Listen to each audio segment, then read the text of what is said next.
ಕರ್ನಾಟಕದ number 1 PU college Excel PU college Guruvayanakere.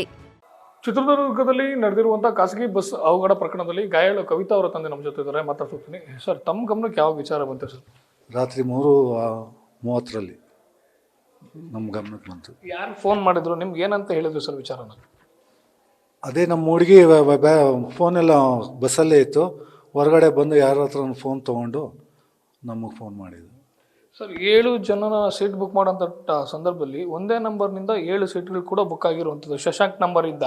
Shashank ಅವರು ನಿಮ್ಗೇನಾದ್ರು ಸಂಬಂಧಿಕರ? ಏನಾಗಬೇಕು ಶಶಾಂಕ್ ನಿಮಗೆ? ಶಶಾಂಕ್ ನಮ್ಮ ಕಸಿನ್ ಸೊಸೆ ತಮ್ಮ. ಯಾರ್ಯಾರು ಹೋಗಿದ್ರು ಸರ್? 7 ಜನ ಕೂಡ ನಿಮ್ಮನೆಯವರೇನಾ? 7 ಜನ ಎಲ್ಲಿನವರು ಅಂತ? 7 ಜನ ಇಲ್ಲಿ ನಮ್ಮ ಮನೆ ಮಾವಳಿಯಿಂದ ಒಬ್ಬರು, ಆಮೇಲೆ ಶಾಂತಿನಗರದಿಂದ ಒಬ್ಬರು, ಶ್ರೀನಿವಾಸಪುರದಿಂದ ಇಬ್ಬರು, 3. ಶ್ರೀನಿವಾಸಪುರದಿಂದ ಬಿಂದು, ಶಶಾಂಕು, ಬಿಂದು ಮಗಳು ಗ್ರಿಯಾ. ಶಾಂತಿನಗರದಿಂದ ದಿಲೀಪ್. ಮಾವಳಿಯಿಂದ ನಮ್ಮ ಮಗಳು ಕವಿತಾ ಆ್ಯಂಡ್ ಮಂಜುನಾಥ್. ಏನು ಕೆಲಸ ಮಾಡ್ಕೊಂಡಿದ್ರು ಸರ್? ಇವತ್ತು ಕ್ರಿಸ್ಮಸ್ ರಜೆ ಇದ್ದಕ್ಕೆ ಹೋಗಿದ್ದ ಗೋಕರ್ಣಗೆ, ಅಥವಾ ಅಲ್ಲಿಂದ ಬೇರೆ ಕಡೆ ಹೋಗೋ ಪ್ಲಾನ್ ಏನೋ ಮಾಡ್ಕೊಂಡಿದ್ರು? ಗೋಕರ್ಣ ದೇವಸ್ಥಾನಕ್ಕೆ ಮಾತ್ರ ಪ್ಲ್ಯಾನ್ ಮಾಡಿದ್ರು ಅವರು. ಓಕೆ. ನಿಮ್ಮ ಮಗಳಿಗೆ ಏನು ಓದ್ಕೊಂಡಿದ್ರು ಸರ್? ಏನು ಕೆಲಸ ಮಾಡ್ತಿದ್ರು? ನಿಮ್ಗೇನಾದ್ರು ಹೇಳಿದ್ರ ಟ್ರಿಪ್ ಹೋಗ್ತಾ ಇದೀವಿ ಅಂತೇಳಿ? ಎಲ್ಲ ಹೇಳ್ಬಿಟ್ಟೆ ಹೋಗಿದ್ದು. ದೇವಸ್ಥಾನಕ್ಕೆ ಹೋಗ್ತಾ ಇದ್ದೀವಿ ಅಂದರು. ಸರಿ, ಓನ್ ವೆಹಿಕಲ್ ಇಲ್ವೆಲ್ಲ, ಬಸ್ಸಲ್ಲಿ ಸೇಫ್ಟಿ ಇದೆ ಅಂತ ನಾವೇ ಆಯಿತು ಓಟ್ ಬನ್ನಿ ಅಂತ ನಾವು ಹೇಳಿದ್ವಿ.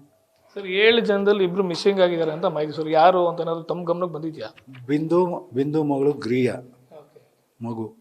ಈಗ ಗಾಯಾಳುಗಳು ಎಲ್ಲಿದ್ದಾರೆ ಸರ್? ಹೆಂಗಿದೆ ಅವ್ರ ಕಂಡೀಷನ್? ಬರ್ತಿದಾರ ಬೆಂಗಳೂರಿಗೆ ಅಂತ? ಒಬ್ಬರು ಹಾಸ್ಪಿಟ್ಲಲ್ಲಿ ಫಸ್ಟ್ ಏಡ್ ಮಾಡಿಸ್ತಾ ಇದ್ದಾರಂತೆ.